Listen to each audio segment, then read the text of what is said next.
Baik, Assalamualaikum warahmatullahi wabarakatuh. Selamat sore. Waalaikumsalam warahmatullahi wabarakatuh. Ya, selamat sore kepada peserta yang sudah bergabung. Assalamualaikum warahmatullahi wabarakatuh. Alhamdulillah. Waalaikumsalam warahmatullahi wabarakatuh. Alhamdulillah wassalatu wassalam ala Rasulillah wa ala alihi wa sahbihi ajmain. Pertama, marilah kita ucapkan puja dan puji syukur kepada Allah Subhanahu wa taala atas berkah rahmahnya dan juga pertolongannya. Acara hari ini webinar awam dari Perhimpunan Hikmah dan juga kerjasama dengan Wanita Al-Irsyad bisa berjalan dengan baik. Yang kedua, saya akan menyapa para peserta webinar yang sudah bergabung di sini, para calon ibu, para ibu-ibu dan juga mungkin calon nenek juga ya. Selamat bergabung. Kemudian kepada narasumber sore hari ini, Dr. Saad Khalid Badeges, spesialis anak.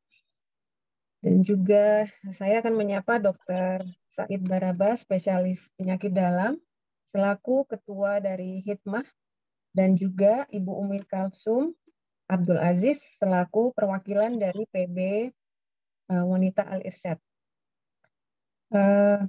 Oke, selamat mengikuti acara webinar kali ini yang berjudul Anak Panas, Ibu Tidak Perlu Cemas.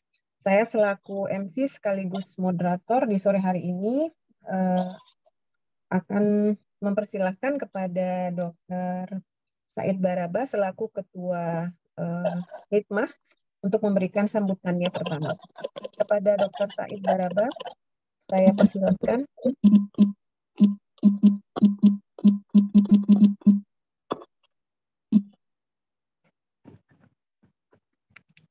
Bagaimana Dr. Said Baraba? Assalamualaikum warahmatullahi wabarakatuh. Waalaikumsalam warahmatullahi wabarakatuh. Alhamdulillahirabbil alamin. Wa bihi wa ala wassalatu wassalam ala Muhammadin wa ala alihi wa ashabihi ajmain, amma ba'du. Terima kasih kami ucapkan kepada moderator Dr. Nurusda, spesialis penyakit dalam, dan juga kami ucapkan terima kasih kepada PP Wanita Al-Irsyad yang dalam hal ini diwakili Ibu Umi Kalsum. Juga kami mengucapkan banyak terima kasih kepada pembicara kita, Dr. Saad Khalid Badeges, spesialis anak. Alhamdulillah pada sore hari ini kita bisa sama-sama belajar tentang panas. Panas hampir setiap anak, hampir setiap orang dewasa pun tidak pernah terbebas dari panas. Dan panas sering membuat cemas para ibu-ibu, terutama ibu-ibu yang masih muda. Oleh karena itu sangat tepat sekali bila pada sore hari ini kita akan sama-sama mendengarkan dari Dr. Saad bagaimanakah tentang panas itu dan apakah panas perlu dicemaskan ataukah tidak. Semoga apa yang nanti akan kita dapatkan dari Dr. Saad akan memberikan manfaat yang besar bagi kita semua yang mempunyai anak dan mempunyai cucu, mungkin untuk tidak perlu cemas lagi bila menghadapi anak atau cucu kita panas. Dan semoga kegiatan ini yang terselenggara berkat kerjasama antara Hikmah, yaitu kumpulan dokter dan dokter gigi yang bertekad untuk melayani kepada umat. Seperti judulnya adalah Hikmah. Hikmah artinya melayani. Dan insya Allah kami yang tergabung dalam grup Hikmah bersedia untuk membantu dan melayani untuk kepentingan umat Islam. Akhirnya, terima kasih. Selanjutnya, waktu kami serahkan kembali kepada moderator. Wassalamualaikum warahmatullahi wabarakatuh. Waalaikumsalam warahmatullahi wabarakatuh. Terima kasih Dr. Said Baraba, spesialis penyakit dalam atas sambutannya. Yang kedua, saya persilakan kepada Ibu Umi Kalsum untuk memberikan sambutannya selaku perwakilan dari Wanita Al-Irsyad.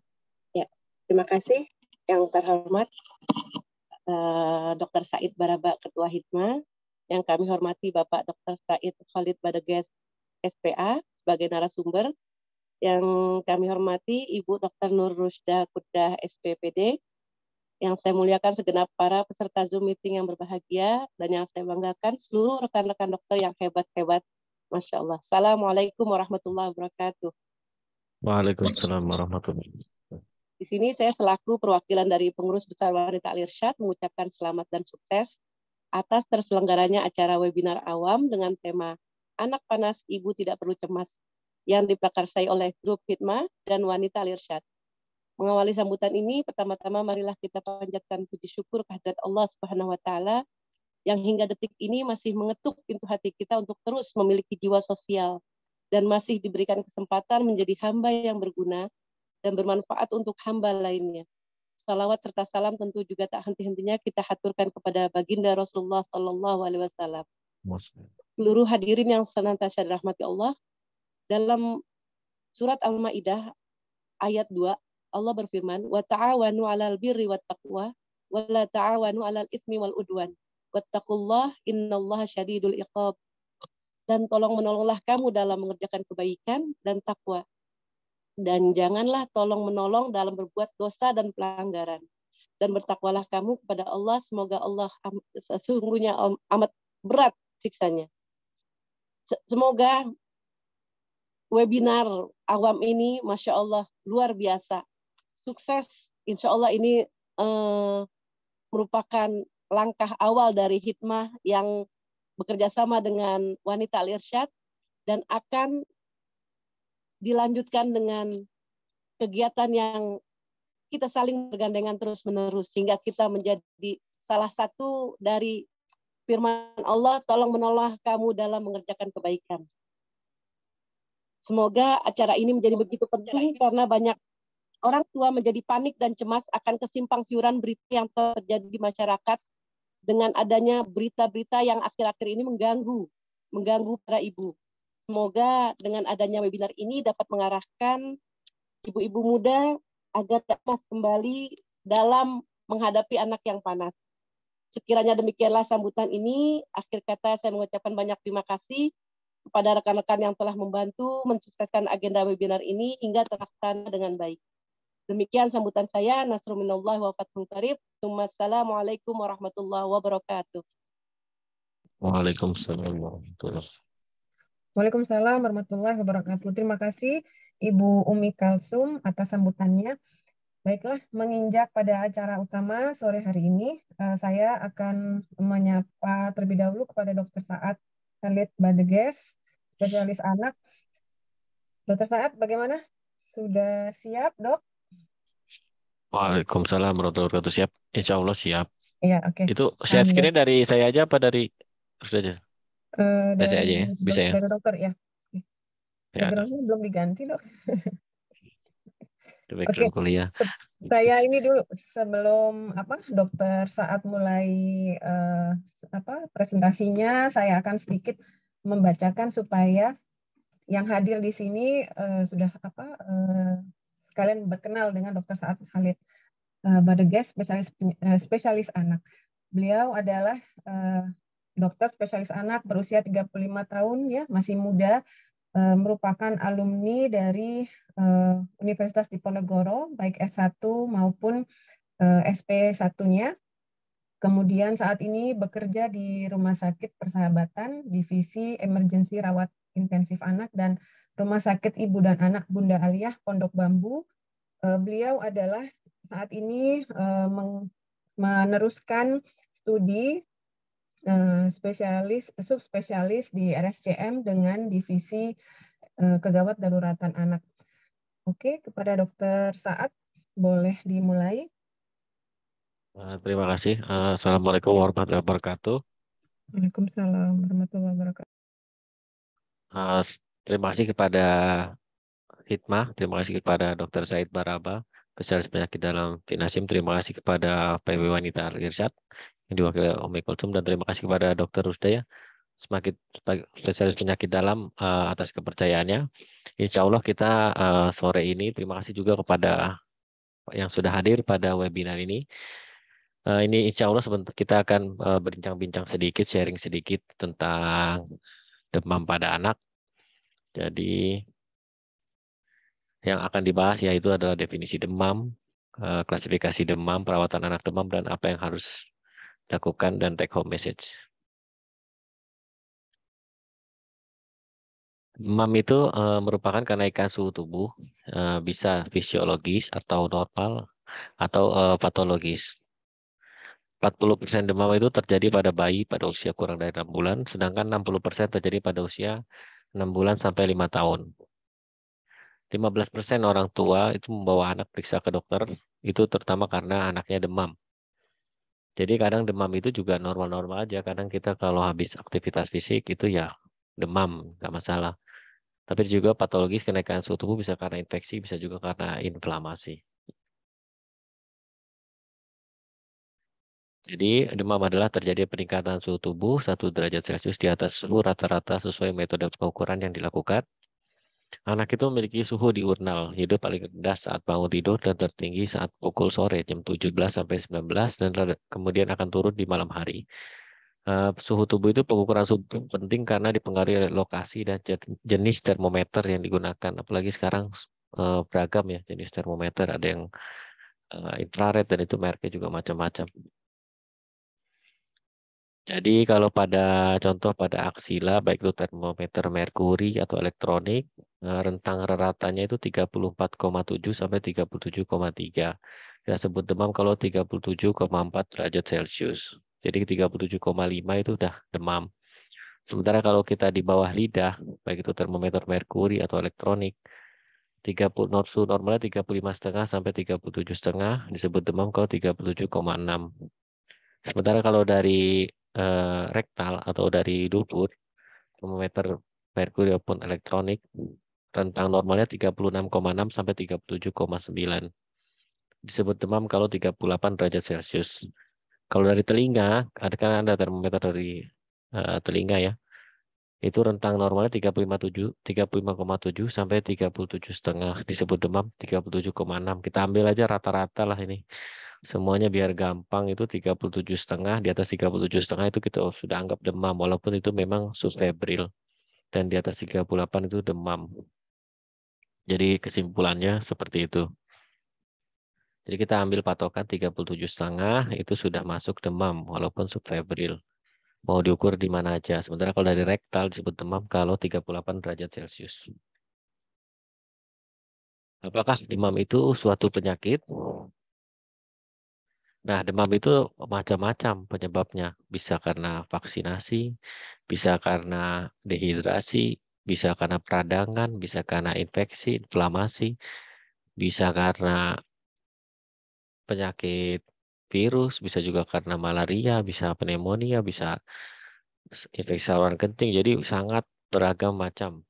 Baik itu virus, bakteri, itu menimbulkan demam.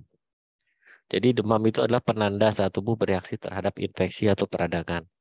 Demam itu dapat mengarahkan kita mengidentifikasi jenis penyakit tertentu sesuai dengan gejala organ yang menyertai. Jadi demam itu diklasifikasikan demam dengan tanda lokal, demam tanpa tanda lokal, dan demam tanpa diketahui penyebabnya.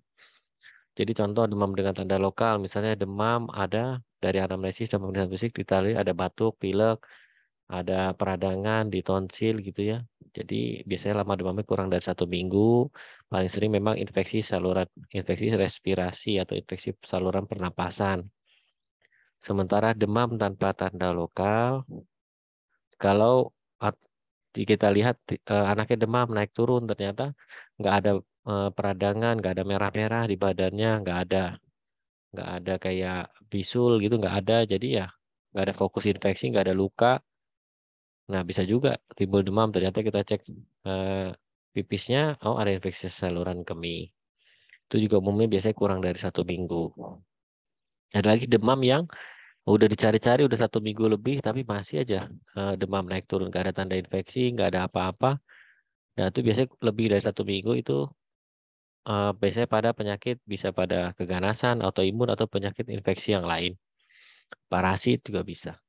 Itu biasanya umumnya lebih dari 1 minggu. Pendekatan klinis pada anak demam umumnya kita melihat umurnya ya. Umurnya pasti dokter anak itu pasti akan nanya setiap pasien umurnya berapa. Karena umur itu menentukan paling banyak tuh usia segini tuh kenapa. Kalau lebih dari 3 bulan, ada yang lebih dari 1 tahun, lebih dari 2 tahun itu penyebab terseringnya beda. Kemudian setelah mengetahui predisposisinya, dia akan mencari fokus infeksinya. Dilihat tuh, ada nggak sih tempat-tempat kemungkinan infeksi, baik infeksi telinga maupun infeksi saluran pernapasan. Kemudian biasanya kalau dokternya masih belum yakin, dia akan cek darah tuh kalau semua demam, kalau udah 3 hari, karena Indonesia itu endemis demam berdarah, jadi demam 3 hari ke atas itu pasti ya kan dokternya akan minta cek darah untuk screening terhadap infeksi virus dengue. Jadi pasti kebanyakan kalau demam itu 3 hari ke atas, pada umumnya dokter itu akan minta pemeriksaan penunjang seperti darah maupun pemeriksaan urin untuk mencari fokus infeksi. Nah, nanti dokternya akan mencari lagi tuh, apakah ada tanda-tanda toksik. Maksudnya tanda toksik sini, anaknya gimana? Rewel apa enggak? Ngantuk apa enggak? Pucat? Atau anaknya susah ditenangkan? Nah, itu. Jadi kalau anak itu kan biasanya aktif, apalagi anak-anak jamaah ya nggak mungkin lah pendiam gitu, jarang. Kalau dia diam malah kita khawatir. Pasti dia, wah jangan-jangan nih ada yang nggak beres. Semakin pendiam anak itu semakin kelihatan toksik, semakin kelihatan lemes. Nah itu kemungkinan sakitnya itu makin berat. Tapi kalau dia sakitnya demamnya turun, dia masih bisa lari-larian, ya kemungkinan dia virus aja, infeksinya ringan. Jadi memang demam itu harus dibedakan kasus per kasus. Nah kalau alur pemeriksaannya ya biasanya itu tadi kalau dia lebih kita khawatir kalau usianya kurang dari 3 bulan karena kemungkinan kekebalan tubuhnya belum bagus, nanti dia gampang terjadinya infeksi berat pada bayi-bayi usia kurang dari 3 bulan kalau dia terjadi infeksi ditandai dengan demam. Jadi kita memang kalau bayi-bayi usia 3 bulan, umumnya dia kalau demam 1-2 hari kita lebih cepat cek darah, bahkan kalau perlu kita langsung screening, cek darah, cek urin, kita cari fokus infeksinya. Kita lihat ada tanda-tanda tadi, tanda-tanda toksik, anak sakit berat nggak, lemas nggak, sulit ditenangkan, ada tanda dehidrasi apa enggak. Terus kemudian kita lihat ada fokus infeksi, baru kita lakukan pemeriksaan penunjang. Ingat tanda-tanda toksisitas itu misalnya apa, anaknya sulit ditenangkan atau rewel banget atau sulit dibangunkan malah tidur aja maunya. Atau ada tanda kesulitan napas seperti napasnya cepat, terus berat ya. Terus ada perubahan warna misalnya dari pucat atau kebiruan, sianosis itu ya. Kemudian ada tanda-tanda gangguan sirkulasi seperti kaki tangan dingin atau malah nadinya lemah gitu ya. Atau dia tidak mau makan atau minum sama sekali. Umumnya pada demam usia dibagi biasanya kurang dari 7 hari atau lebih dari 7 hari. Kalau kurang dari 7 hari pada umumnya ya di Indonesia karena masih banyak penyakit infeksi, ya infeksi virus, malaria, kalau di daerah-daerah endemis malaria di daerah Sumba gitu ya. Kemudian baik itu infeksi lokal, infeksi saluran kencing maupun infeksi saluran pernapasan seperti radang, tonsilitis. Umumnya kalau gampangnya nih kalau dia virus itu biasanya dia akan sembuh sendiri karena virus itu kan self-limiting disease ya. Jadi dia akan sembuh sendiri. Umumnya panasnya itu eh, bisa ya maksimal tuh 4 hari lah, 3-4 hari. Dan anaknya itu kalau udah nggak demam, anaknya lari-larian gitu. Nggak yang lemes terus. Nah itu biasanya kita curiga itu infeksi virus. Sedangkan kita tuh curiga dia bakteri kalau dia suhunya makin lama bukan makin turun malah makin tinggi. Terus anaknya juga kurang aktif gitu. Dikasih anti demam, kalau demamnya turun nggak aktif lagi, malah masih aja lemas. Lemasnya terus-menerus itu sih biasanya gampangnya kita bedain antara virus bakteri seperti itu. Nanti biasanya dokternya akan lihat. Makanya penting di kita itu selain anamnesis, kita langsung pemeriksaan fisik juga kita bisa lihat pasiennya langsung. Jadi susah kalau dokter online zaman sekarang tuh susah.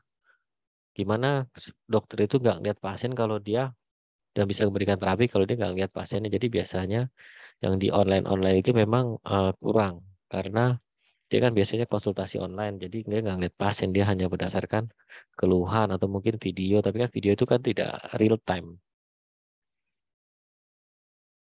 Nah, kemudian ada lagi pola demam. Nah, pola demam ini ada kontinu, terus menerus, ada yang remiten, ada intermiten, ada yang demam sehari, selang sehari, ada yang demam 2 hari, selang 2 hari, atau demam tiap 3 hari. Jadi kalau contoh demam tipoid, misalnya demamnya turun kalau pagi, siang, nanti rada tinggi lagi kalau sore, malam. Nah, sementara kalau DBD itu demamnya tinggi terus-terusan selama 3 hari, nanti hari keempat demamnya turun sendiri biasanya nanti, tapi trombositnya ikut turun. Nah, kadang klinisnya kalau dia DB yang berat, anaknya demamnya turun, anaknya juga lemas, kaki tangannya dingin.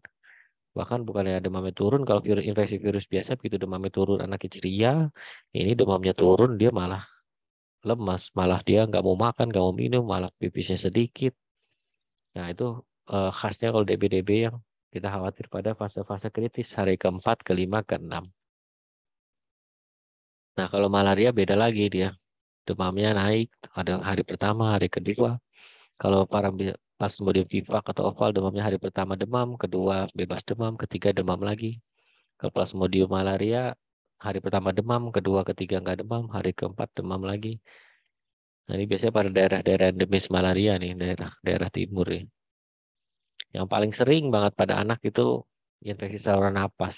Infeksi saluran napas itu yang kita khawatirkan, terutama pada anak-anak yang tidak vaksin difteri atau difterinya kurang lengkap ya. Contohnya ini vaksin difteri.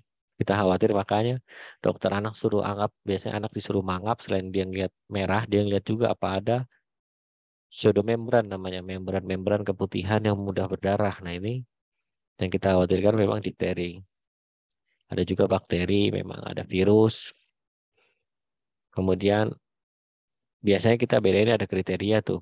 Kalau bedain radang karena bakteri atau radang karena virus, kalau ada pitik-pitik merah putih-putihnya itu kemungkinan dia bakteria. Misalnya pembesaran kelenjar getah bening dan demamnya lebih dari 38. Dan juga bakteri itu paling sering memang Staphylococcus aureus atau virus paling sering HSV, adenovirus, rhinovirus. Banyak lah, tapi kan kalau di Indonesia susah diperiksanya. Bisa kita bedain dari gejala klinisnya aja.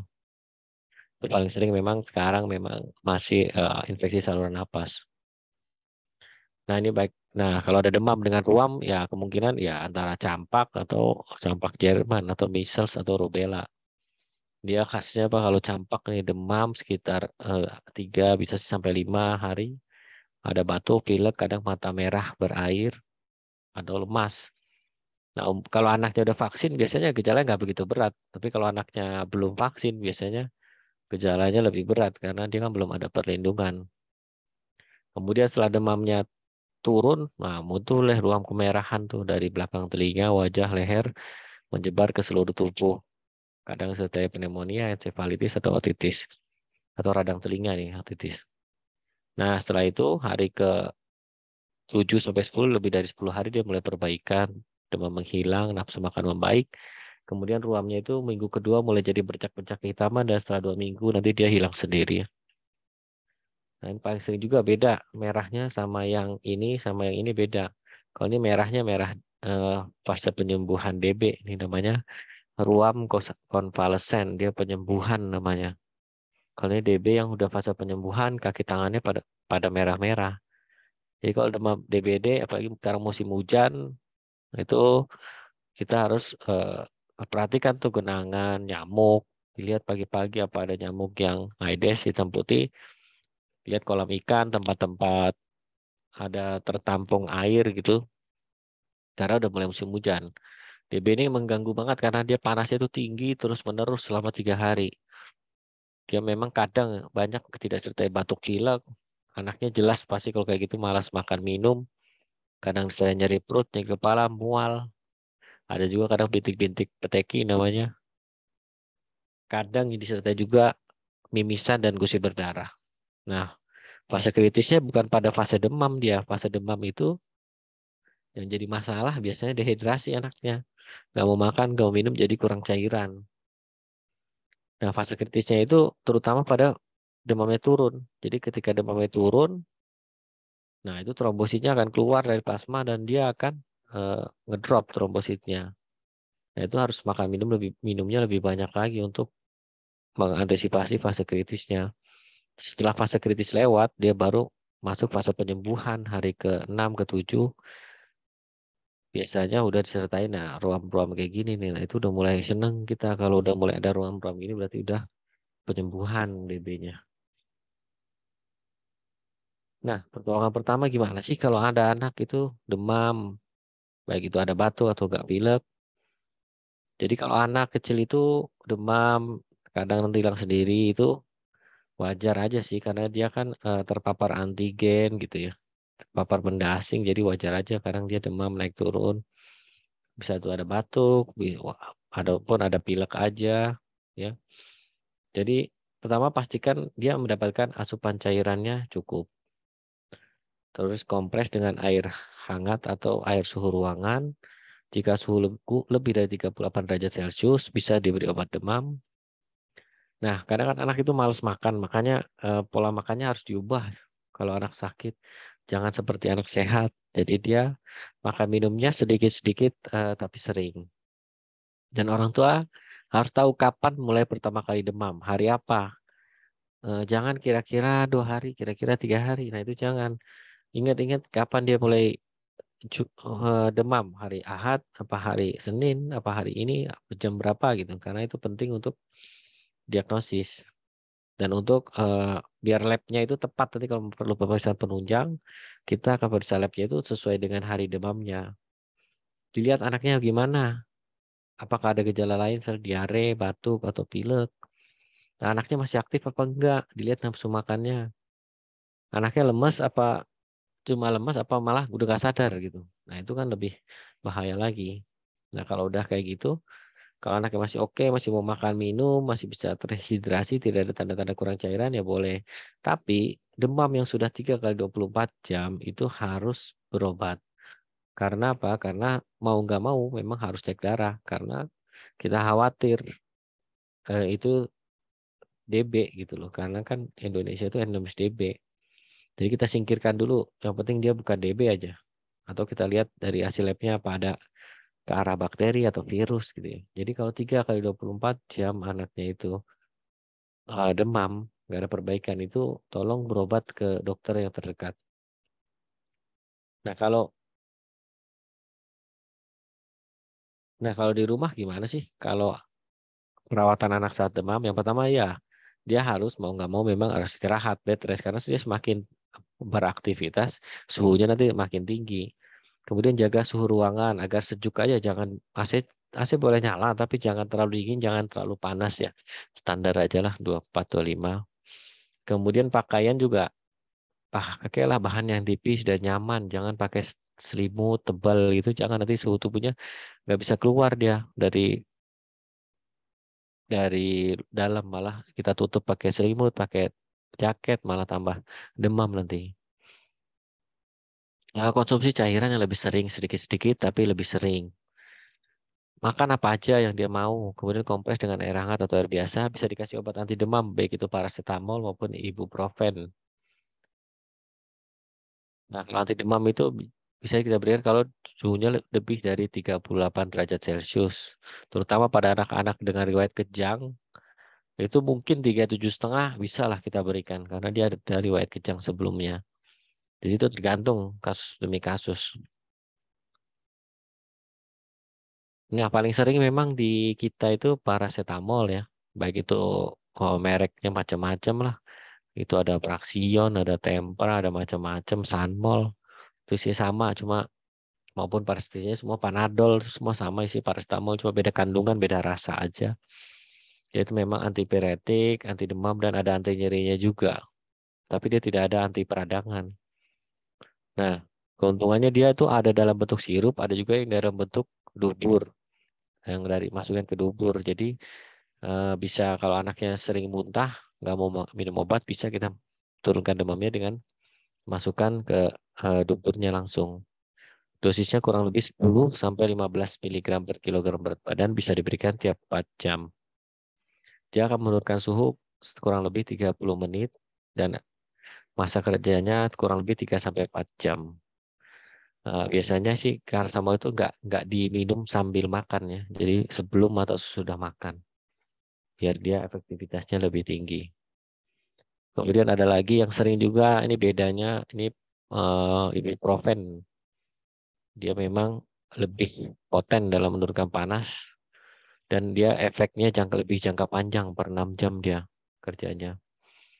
Jadi dosisnya kurang lebih 5 sampai 10 mg per kilogram berat badan.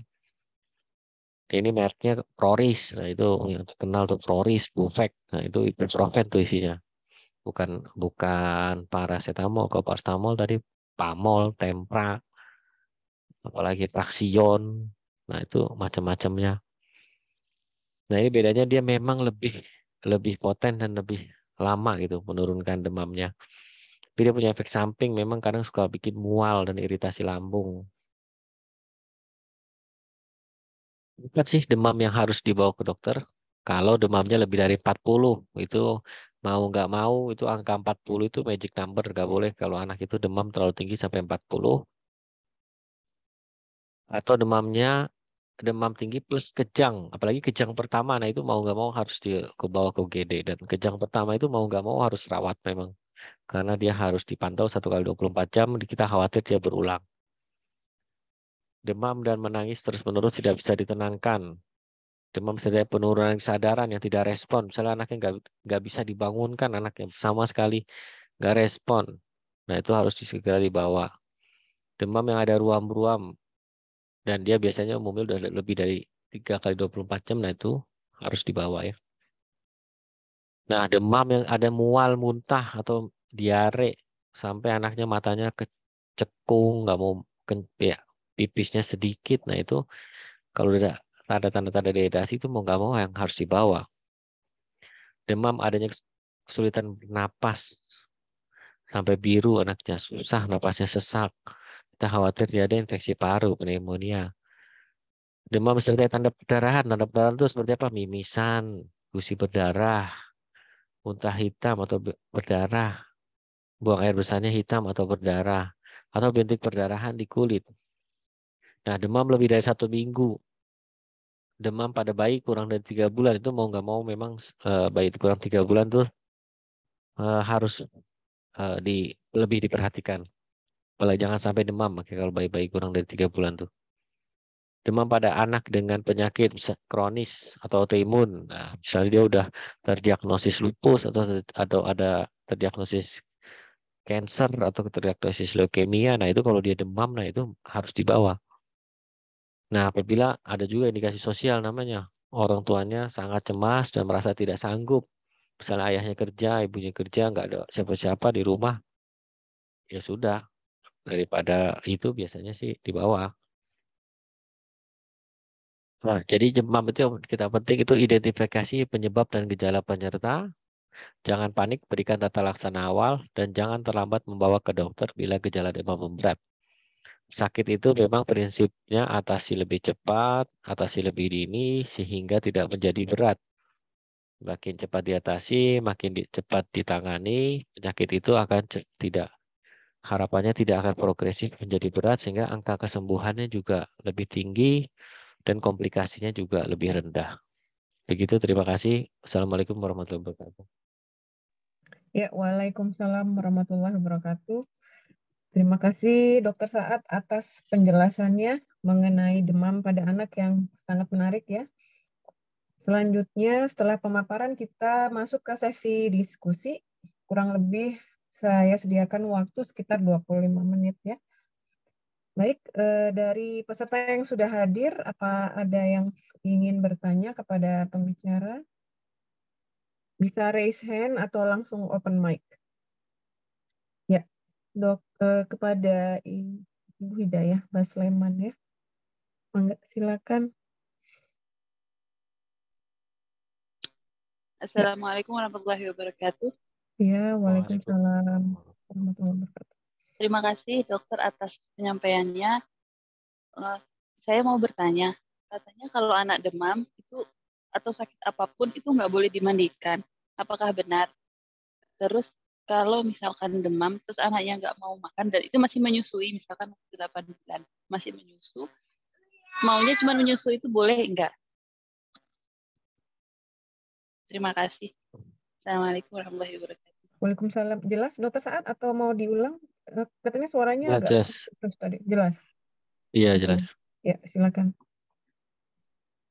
Ya, memang kalau mandi itu memang kita anak demam itu biasanya sih kita kompres aja dulu, jangan dimandiin dulu. Kalau mandi kan kita khawatirnya dia radiasi konveksinya itu lo nggak berjalan. Jadi kalau kita mandikan nanti sementara mungkin jangan dimandikan dulu. Boleh-boleh aja sih kalau diseka. Kalau dimandiin yang kayak biasa ya sepertinya nggak usah dulu. Kemudian yang kedua, karena kan kondisinya demam itu kan dia walaupun bukan sakit ya. Kalau kadang kan anak demam itu kan nggak yang sakit banget gitu. Mungkin habis vaksin gitu ya kan bisa juga. Habis imunisasi dia 1 hari demam. Jadi ya kalau mau dimandikan ya nanti tunggu dia rada mendingan atau memang diseka aja dulu pakai air hangat. Jadi sekalian dikompres. Jadi biar suhu tubuhnya seperti kompres. Jadi suhu tubuhnya akan turun. Membantu menurunkan suhu tubuh juga. Kemudian yang kedua, apa tadi? Yang kedua. Yang kedua tadi demam hanya mau menyusu saja. Oh iya Bagaimana? ya. Oke.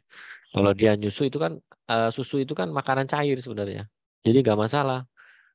Kalau dia nggak mau makan minum maunya nyusu aja, ya nggak apa-apa. Susu itu kan makanan cair.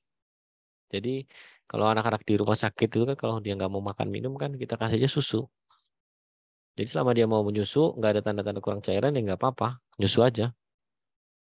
Ya kadang kan, tapi kan kalau udah perbaikan kan nanti kan dia akan mau makan. Nah, harapannya sih dia mulai makan. Yang penting dengan susu itu asinya produksinya bagus apa enggak. Jangan sampai ntar bukan walaupun nyusu misalnya ternyata produksi asinya udah berkurang. Ternyata produksi asi sudah dikit, ternyata itu cuma ngempeng, asinya nggak keluar. Anaknya ternyata dehidrasi, kebutuhan cairannya kan kalau demam meningkat. Nah itu tergantung kalau dia asinya cukup, produksi susu ibunya cukup, dengan susu aja dia tidak kurang cairan ya nggak apa-apa. Tapi kalau dia dengan susu malah anaknya jadi lemas kurang cairan ya jangan tambahin susu, tambahin makanan luar atau tambahin minum, ya. Jadi tergantung anaknya karena kan kalau demam tuh kebutuhan cairan kan meningkat. Kan kadang kalau susu kan susah ditakar ya. Kalau dia ibunya asinya yakin asi saya banyak ya boleh aja nggak apa-apa.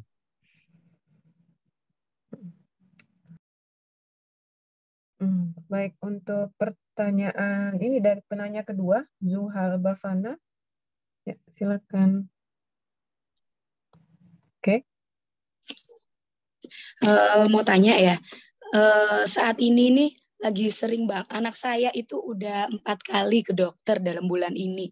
Keluhannya itu juga sama kayak batuk, pilek, ntar lama-lama itu demam gitu.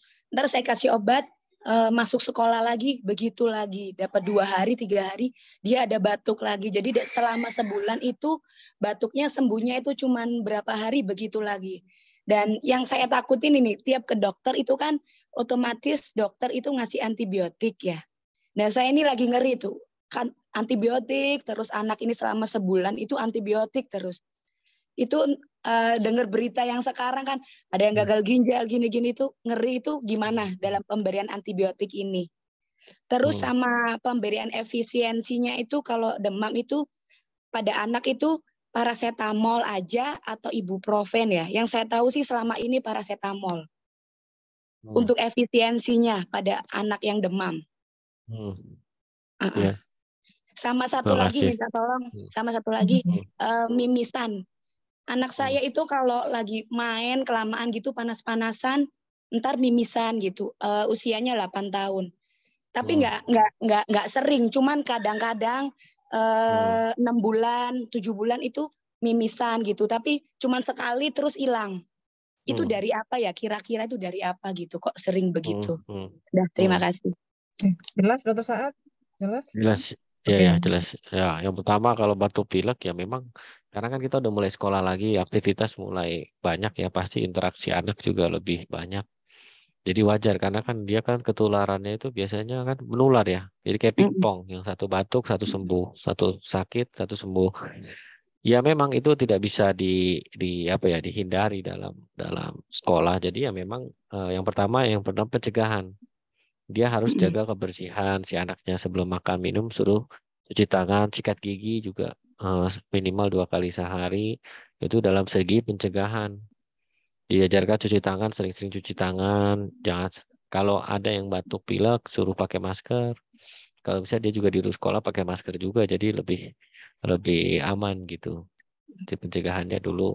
Kemudian kalau dia sering batuk pilek dan sering dikasih antibiotik, nah itu kan sebenarnya nggak semua batuk pilek itu dikasih antibiotik sebenarnya. Kadang kan kita lihat tadi kalau kita curiga ke arah infeksi virus atau bakteri, kalau infeksi virus umumnya nggak harus pakai antibiotik. Kalau bakteri ya mungkin dikasih antibiotik. Dan hubungannya kalau dokter yang memberikan biasanya dia sudah sesuai dengan dosis-dosis yang aman gitu buat untuk anak tersebut karena kan sesuai dengan usia dan berat badan. Kalau tentang gagal ginjal itu sebenarnya makanya sekarang kita jarang memberikan obat yang sirup. Sekarang semuanya puyer karena kita masih menunggu pemberitahuan lebih lanjut dari pemerintah dan lain-lain kalau obat sirup itu sudah aman. Untuk sekarang sih kita masih nahan dulu sesuai rekomendasi Ikatan Dokter Anak. Jadi memang kita akan memberikan masih dalam bentuk puyer. Jadi memang untuk yang sekarang ini kita kasih puyer dulu. Memang nanti tanyain dulu sama dokternya, dok ini kalau anak saya baru bisa batuk pilek sehari, itu sepertinya jarang sih yang ngasih antibiotik ya. Kecuali memang anaknya kelihatan banget gitu, ada putih-putihnya gitu, atau ada pembesaran kelenjar saya dengan demam lebih dari 38 tuh biasanya kita kasih. Tapi kalau, atau jangan-jangan dia ada amandelnya besar, bisa juga. Karena kalau anaknya itu udah tonsilitis kronik, amandelnya sudah besar, nah itu dia akan resiko berulang. Karena amandelnya itu sudah terlalu besar, terutama kalau pada anak-anak yang kalau tidurnya ngorok, dia mendengkur. Nah itu kita curiga tuh jangan-jangan dia amandelnya sudah besar, jadi dia sering kambuh, gampang batuk pilek. Nah itu perlu ke dokter THT tuh dilihat. Kalau anak amandelnya terlalu besar ya, ya memang kalau udah sampai mendengkur, gejala obstruksi, terlalu sering batuk pilek, sebulan bisa 4 kali, memang sudah indikasi diambil amandelnya, tonsilnya itu. Karena kalau fokus infeksinya tidak dihilangkan, ya dia kambuh-kambuhan terus, apalagi di era sekarang anak sudah mulai sekolah offline, jadi ya temannya batuk, dia batuk. Kakak ada adiknya batuk, ya dia batuk. Nah itu dilihat tuh, bener amandel anak saya gede nggak tuh? Kalau terlalu besar ya mau nggak mau memang diambil solusinya. Supaya nggak, satu nggak mendengkur, yang kedua nggak sering batuk pilek. Karena kalau sering batuk pilek, minum obat terus, nggak sekolah terus, kasihan juga dia. Ya, Iya. ya obat itu aman. Cuma kan kalau terlalu sering kita kan kayak gali lubang tutup lubang, nanti masalahnya nggak selesai. Ternyata Iya amandelnya benar. gede, sering batuk pilek, ya udah mau nggak mau memang sudah indikasi diangkat. Kemudian yang ketiga kalau mimisan ya, kalau mimisan itu memang eh, kadang memang normal karena kan pembuluh darah di hidung kadang anak itu tipis. Apalagi kalau lagi pilek, kadang anak tuh banyak yang mimisan. Yang pertama selama dia nggak terus-terusan mimisan dan gampang berhenti mimisannya dan nggak bikin dia anemia, HB-nya rendah, itu nggak apa-apa sih. Tapi kalau mengganggu banget sering banget misalnya itu dan misalnya susah diberhentikan, nah itu apalagi sampai anaknya pucat lemes, nah itu mungkin mau nggak mau dia harus ke dokter THT nanti biar dilihat apa perlu di kayak di laser gitulah jadi pembuluh darahnya biar gak sering-sering pecah gitu paling.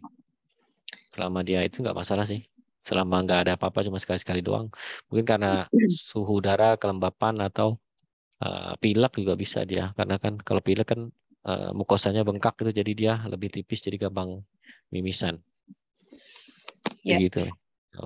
Gimana? Sudah cukup atau tadi kayaknya pertanyaan mengenai lebih baik mana Paracetamol atau dengan ibuprofen. Oh, ya. paracetamol ibuprofen ya. Ya. Oke, tentang paracetamol atau ibuprofen memang dia eh, umumnya dokter anak prescribe paracetamol karena dia lebih aman dan dos efek sampingnya itu lebih minimal jarang menimbulkan alergi, mual, muntah, dan bisa diminum, anaknya nggak makan juga nggak apa-apa gitu. Biasanya kita ngasih paracetamol. Cuma kadang eh, eh, kadang ada juga yang nggak mempan pakai paracetamol, jadi kita eskalasi, namanya kita naikin pakai ibuprofen, karena ibuprofen tuh efek penurunan panasnya lebih panjang dan lebih lebih bagus dibandingin paracetamol, dan dia ada anti nyeri juga. Jadi dia kalau anaknya itu ada nyeri kepala gitu-gitu, sebenarnya ibuprofen ada anti nyerinya, kita lebih milih ibuprofen. Cuma ya itu dia efek samping kadang mual, sama dia kadang bikin iritasi, bahkan kadang ada perdarahan lambung dan saluran cerna kadang-kadang. Makanya kalau kita pilihnya memang paracetamol. Kalau kita mau anti nyerinya kita sedikit naikin dosisnya. Karena kan dia bisa 10, bisa sampai 15, sampai 20 juga. Kalau kita mau ada efek anti nyerinya. Kadang ada lagi pendekatan yang terbaru, selang-seling paracetamol, ibuprofen, paracetamol, ibuprofen. Nah, itu yang terbaru. Jadi sebenarnya tergantung anaknya, tergantung dokter anaknya juga. Kalau saya paracetamol dulu, kalau nggak mempan saya naikin ke ibuprofen, nggak mempan lagi baru saya selang-seling pakai yang terbaru, selang-seling paracetamol, ibuprofen. Oke. Oke, selanjutnya ada pertanyaan di chat room kelihatannya, Dok. Dari Ibu Dini Fitriani. Assalamualaikum, Dok. Kalau sekarang nggak bisa sembarang pakai obat. Untuk pengobatan sendiri, sebelum berobat ke dokter, apa yang bisa dikasih untuk anak? Karena kan sediaan obat paracetamol sirup khawatir dengan efek gagal ginjal. Bagaimana? Ya, sekarang sih saya belum pernah, udah sebulan lebih sih sebelum booming ini memang saya belum, karena itu kasusnya sebenarnya udah dari Juli sih, udah dari Juli sebenarnya udah ada 1-2, makanya kita udah jarang ngasih semenjak bulan Agustus, udah jarang ngasih obat sirup ya. Ya sementara memang mau nggak mau puyer atau yang Panadol yang kunyah ya, tablet kunyah kan ada tuh, bukan iklan ya. Kan ada yang obat panas yang tablet kunyah tuh bisa juga. Pokoknya yang bukan yang sirup aja. Pokoknya kan etilen glikol itu kan pemanis. Jadi semua yang manis-manis itu memang kita hindari dulu. Baik itu vitamin, baik itu obat panas, obat apalah, semua memang kita hindarin. Kayak antibiotik semua juga kita ngasih sekarang puyer. Cuma ya mau nggak mau. Dan juga pemanis puyer seperti Sirplus itu kita hindari dulu. Sampai ada ya, sampai aman lah. Tapi kan kita nggak tahu sampai semuanya dicekinnya selesainya kapan. Ya mendingan jaga-jaga karena buat amannya aja, karena kalau udah salah minum kan nanti efeknya kan nggak enak juga. Jadi memang mau nggak mau sekarang puyer kalau mau aman ya, atau yang Panadol yang tablet yang itu, atau yang dari Dubur. Yang dari Dubur 1225 kalau beratnya 10 kiloan lah, 8 sampai 15 masih bisa yang 125. Kalau yang di atas 15 pakai yang 200 atau 250 juga bisa. Kalau 20 kilo ke atas. Yang dari Dubur juga bisa. Oke. Kalau pakai itu misal nih dengan dibantu kompres yang Boleh. ditempel gitu ya. Bisa, itu sama aja kayak kompres prinsipnya, dia pakai prinsip radiasi konveksi konduksi lah, sama aja sih, sama bisa dikompres pakai, nggak usah pakai itu juga bisa, pakai air hangat sama kain aja juga bisa kompres, didiamin aja dikompres tiap 2 jam 3 jam, pakai cara manual lagi, jadi kayak zaman dulu lagi ya, untuk mencegah seperti itu sekarang buat amannya ya. Tapi kalau lebih mau ke dokter ya lebih baik nanti kan dipuyer itu sama dokternya. Kalau dokter mau ngasih sirup bilang aja jangan dulu, mendingan nanti dulu deh sirupnya. Oke, pertanyaan Sementara berikutnya, apakah dari Ibu Askia ini, apakah kandungan ibuprofen dapat menimbulkan alergi, gatal, bengkak di area mata, bibir, dan bentol di seluruh tubuh?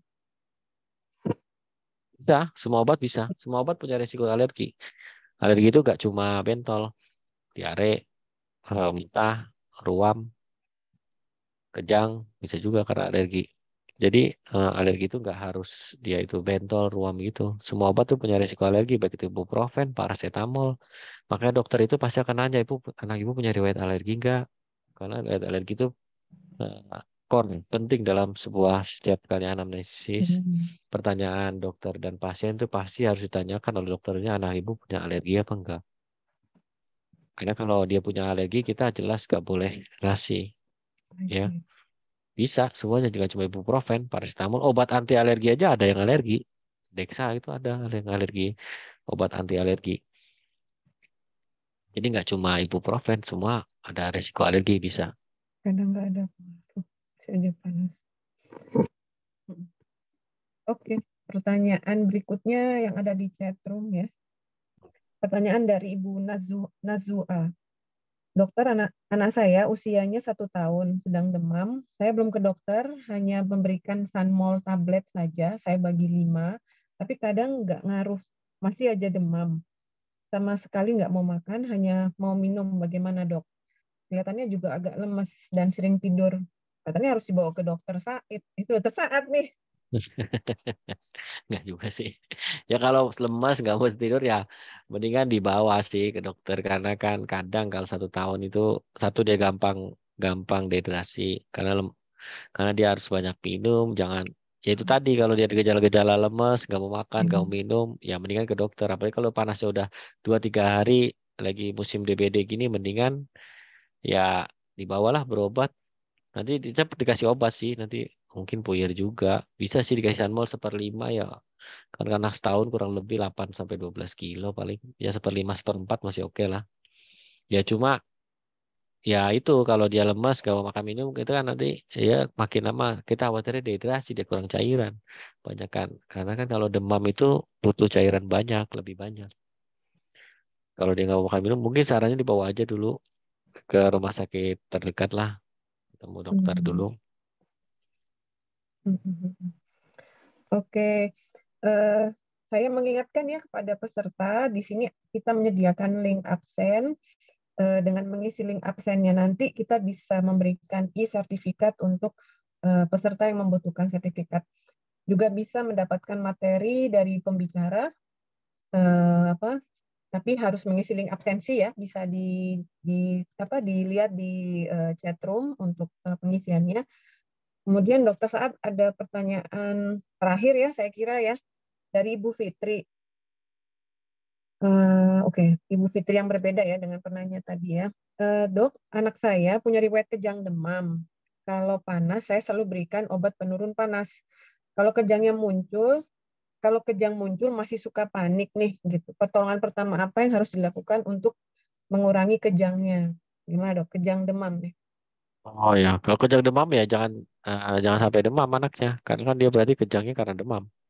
Yang kedua ya kalau dia sering banget demam jadi kejang, yaitu mungkin ada tempatnya dia diberikan pencegahan kejang namanya. Pencegahan kejang itu ada 2, satu jangka pendek, yang kedua jangka panjang.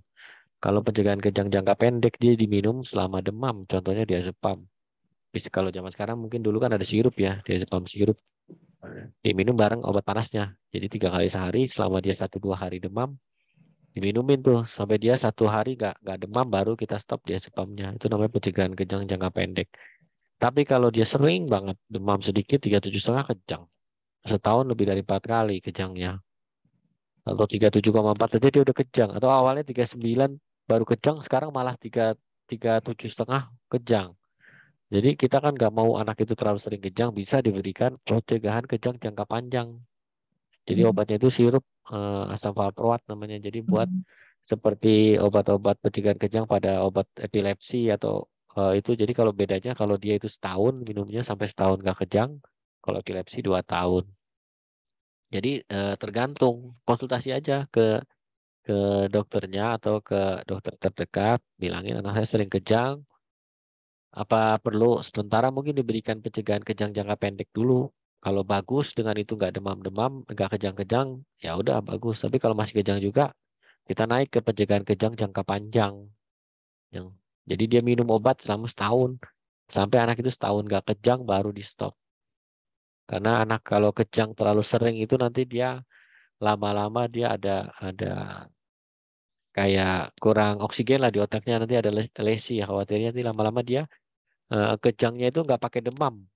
Nah itu yang kita khawatirin, nanti efek jangka panjangnya dia bisa-bisa nanti kejang ya itu udah nggak demam, nggak pakai demam dia bisa kejang sendiri gitu. Gitu dok. Ya.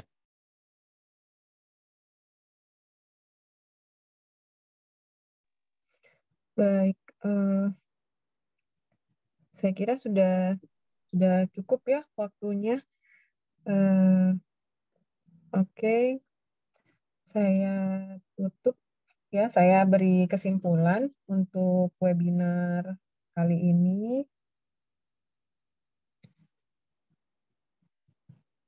Ya, jadi pada ibu-ibu tidak perlu khawatir ya.